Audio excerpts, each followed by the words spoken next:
There was a man who smoked for 20 years. He tried everything to quit. Nicotine, patches, therapy, medication, even hypnosis.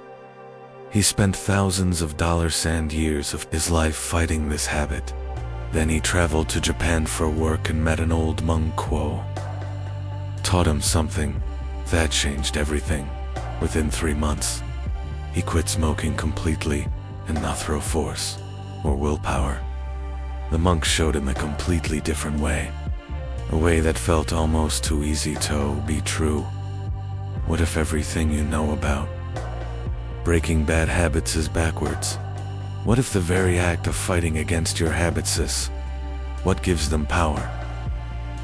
What if there was a way to let habits fade away naturally, without the exhausting battle, without needing constant willpower, and without the endless cycle of trying and failing? The Japanese have understood something about human nature that we in the West are only beginning to discover. They don't see habits as enemies to defeat. They don't believe in using force against yourself. Instead, they have developed a gentle system that works with your mind, not against it, and the results speak for themselves. The problem with force, we see this pattern everywhere in Western approaches to change. We join gyms in January with intense workout plans, only to give up by February. We delete social media apps in a big show of a digital, only to reinstall them days later. We make grand promises and set impossible standards, then feel shame when we not surprisingly fall short. The Japanese approach starts from a completely different idea. Instead of viewing habits as enemies to defeat, they see them as patterns that once had a purpose. Every habit, even the destructive ones, began as a solution to some problem. The smoker who reaches for a cigarette during stress once found comfort there. The overeater who binges at night once found comfort in food. Understanding this changes everything. There was once a Japanese monk who struggled with anger every day. Small irritations would build until he exploded his students. He tried everything to control his temper. He meditated 4 hours, repeated mantras, even fasted for days. Nothing worked. The harder he fought Heisenberg, the stronger it seemed to become. Then, an older monk told him something that changed his life. "Stop trying to get rid of your anger," he said.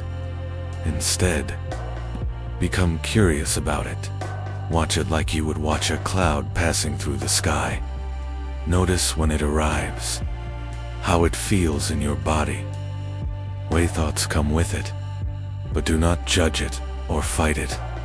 Simply observe." The young monk doubted this would work, but tried this approach. When anger arose, instead of shutting it down, he would quietly note to himself, "Anger is here." He would feel where it lived in his body, usually as heat in his chest and tension in his jaw. He would notice the thoughts that fueled it, often stories about how things should be different. Within weeks, something surprising happened. The anger began to lose its power. By observing it he had created space between himself and the emotion. He could feel anger without being controlled by it. Eventually, the anger visited less often, and when it did come, it passed through quickly like a summer storm. Understanding impermanence, this principle forms the foundation of the Japanese approach to breaking habits. They understand that nothing lasts forever, including cravings and urges. When you really understand it changes everything. That desperate need for a cigarette will pass.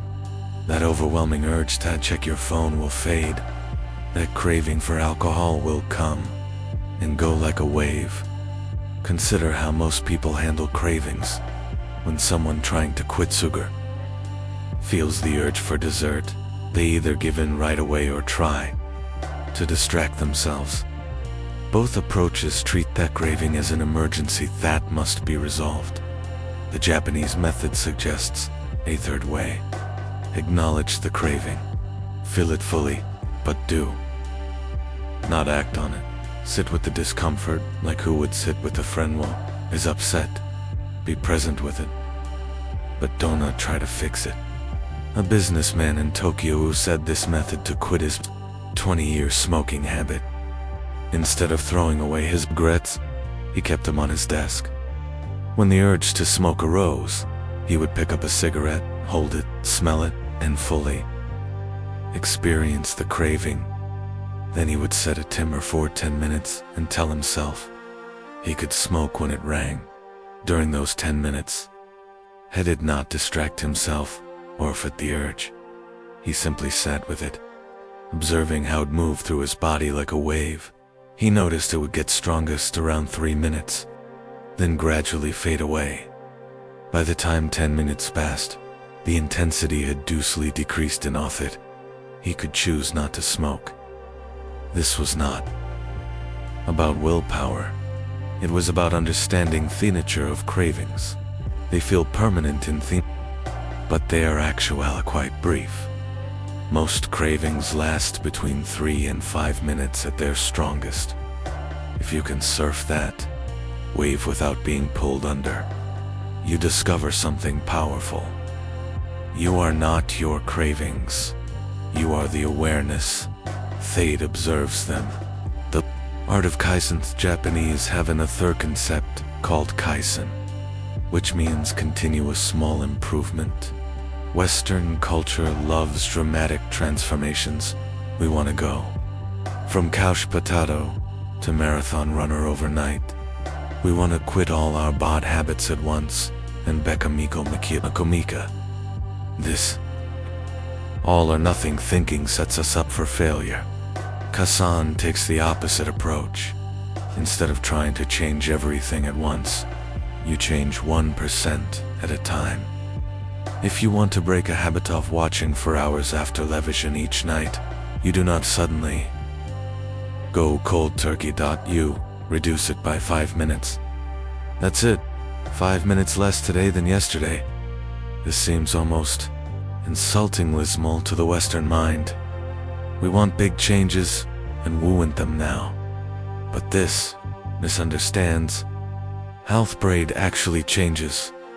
The brain pathways that support habits were built over years or decades. They cannot be demolished overnight. They must be gradually rewired, and this happens through small, consistent actions. A woman in Kyoto used Kaizen to break her shopping addiction. She did not cut up her credit cards or promise to stop shopping forever. She started by waiting 1 day before making any online purchase. If she still wanted the item, 24 hours, she could buy it. This tiny change began to break the habit of needing it right away. After a month, she extended its waiting period to 2 days. Then 3. Within 6 months, she was waiting a full week before any purchase. And by then, she found she rarely still wanted the items. This gradual approach works beckers. It does not trigger the brain's alarm system. When you make your nervous system says this as danger and activates resistance. You experience this as overwhelming cravings, anxiety, and almost impossible ergetto. Return to the familiar pattern. But tiny changes slip under the radar. The brain does not register them as threats, so there is no massive resistance. The power of replacement. There is also the concept of Ikigai, your reason for being. Many habits stick around because they fill an empty space. In our lives, we smoke because we are stressed. We overeat because we are lonely. We scroll social media because you are bored. unless we address the real, underlying need. Breaking theabate leaves an empty space that demands to be filled. The Japanese approach says, to find what truly gives your life meaning, and gradually pull the destructive habit with something that matches your Ikigai. This isn't just about swapping gone thing for another. It is about discovering what you are really seeking through habit and finding a genuine way to meet that need. A programmer who drank heavily even disclosed reflection that he wasn't addicted to alcohol itself. He was addicted to that transition it provided, from work stress to personal time. Alcohol was his ritual for shifting gears. Once he understood this, he developed a new transition ritual. He would change into comfortable clothes, make teen to spend 10 minutes sketching Zen thing he had loved as Okild, but hadn't used in years. This was not just replacing in habit with another. It was understanding that upper need and meeting it in a way that aligned with his true values. The sketching reconnected him with the creative part of himself as this positive pattern strengthened. The pull of alcohol naturally weakened the practice of self-compassion. The Japan also understands something crucial about shaman's self-criticism. In the West, we often try to motivate ourselves through harsh self-talk. We call ourselves weak when we slip up. We use shame as a whip to drive ourselves forward. But shame does not create lasting change. It creates a cycle of rebellion and self-sabotage. When you shame yourself for a habit, you create an inner split. Part of you becomes the harsh critic, and part becomes their rebellious child. These parts war against each other, wasting enormous energy that could be used for actual change. The Japanese approach self-compassion. When you slip up, you treat yourself like you would treat a good friend who is struggling with kindness, understanding, and gentle encouragement to try again. This is not about making excuses or avoiding responsibility. It is about recognizing that lasting change comes from self-acceptance, not self-hatred. You cannot hate yourself into becoming someone you love. You can only grow from a foundation of basic self-respect and compassion. A teacher who struggled with emotional eating read this principle after years of failed diets. Every time she ate something bad, she would punish herself with harsh words. This only made her feel worse, which triggered more emotional eating. It was an endless cycle. She learned to practice a new kind of self-acceptance when she overate. Instead of launching into criticism, she would simply note what happened without judgment. I ate more than my body needed. That is a fact, not a moral failing. Then she would get curious. What was she feeling before she ate? What need was she trying to meet? This gentle inquiry, free from shame, allowed her to start recognizing patterns. She overate when she felt unappreciated at work, when she felt lonely on weekends, when she was anxious about money. With this awareness, she could start addressing the real issues instead of just fighting the symptom, building new paths. The Japanese system also recognizes that breaking a habit is not actually about breaking anything. It is about building something new.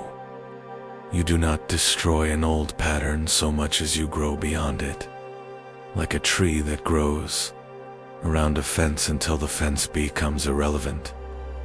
You develop new patterns that make the old ones unnecessary.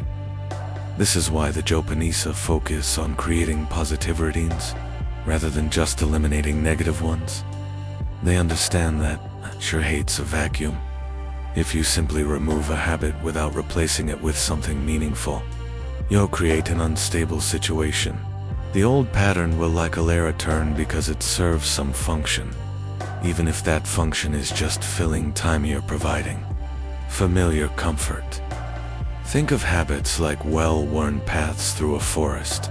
You have walked the Samurai road so many times that the path is clear and easy to follow.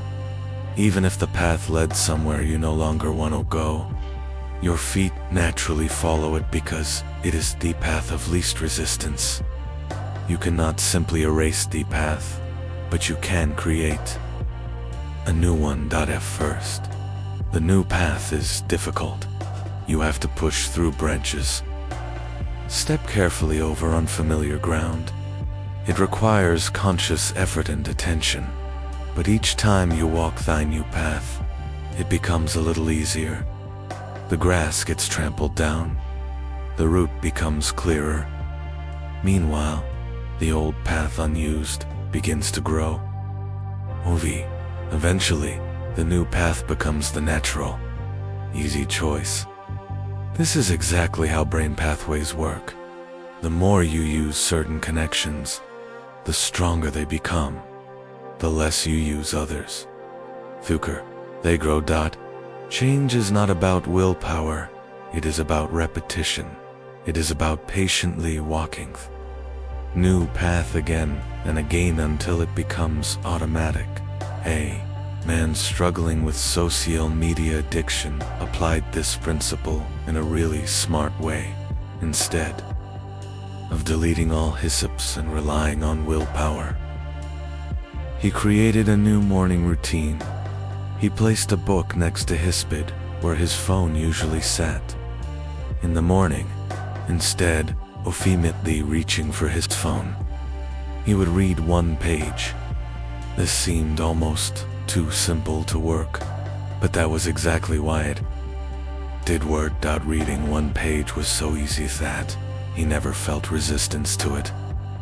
And once he read one page, he often felt like reading more. Within a month, he was reading for 30 minutes each morning. The phone scrolling had not been eliminated through force. It had been replaced by something more satisfying. The path forward. The Japanese understand that lasting change happens in harmony with your nature, not in opposition to it. You are not conquering yourself. You are not defeating your weaknesses. You are growing into a fuller version of who you already are. The habit you want to break is not your enemy. It is a teacher showing you where you are out of alignment with your true self.